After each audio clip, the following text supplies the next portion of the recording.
আমরা দেখতে পেলাম কার্জন হলে একটা ছেলে, সে হচ্ছে লিফলেট বিতরণ করছে। লিফলেট বিতরণ করার পর আমিও তাকে আমার লিফলেট দেওয়ার চেষ্টা করছি এবং কুশল বিনিময় করছি যে ভাই কেমন আছো, কি অবস্থা, কোন ডিপার্টমেন্ট। তো তারপর শেষে যখন থুতো মতো খেয়ে যায় তখন আমি জিজ্ঞেস করলাম তোমার হল কোনটা। সে হল বলতে পারে না। তখন বুঝলাম যে, জিজ্ঞেস করলাম ইনস্টিটিউট কোনটা, বলেছে ঢাকা কলেজ। আচ্ছা ঠিক আছে, তখন আমি কোনো রিয়াক্ট করি নাই, চলে আসছি এই পাশে। এসে এখানে কলা ভবনের সামনে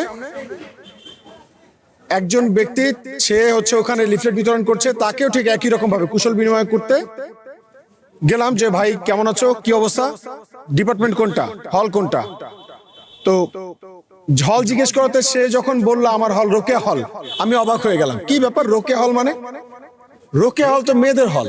মেয়েদের হলে ঢাকা বিশ্ববিদ্যালয়ের একজন ছেলে থাকতেছে, সে পলিটিক্যাল সায়েন্সে পড়ে, এটা তো ভয়ঙ্কর ব্যাপার, এটা কিভাবে সম্ভব? মানে আমি ব্যাপারটা হচ্ছে, যদিও মানে এতটা একটা মানে বিদ্রুপের জায়গা তৈরি হয়েছে, কৌতুকের মানে এত হাসি, আমার বুক ফেটে হাসি বেরোচ্ছিল। তো হাস্যরসাত্মক ভাবে ব্যাপারটা হচ্ছে আমি ডিল করি এবং তাকে জিজ্ঞেস করি যে তোমার ক্যাম্পাস কোডটা অরিজিনাল। সে বলেছে ঢাকা কলেজ।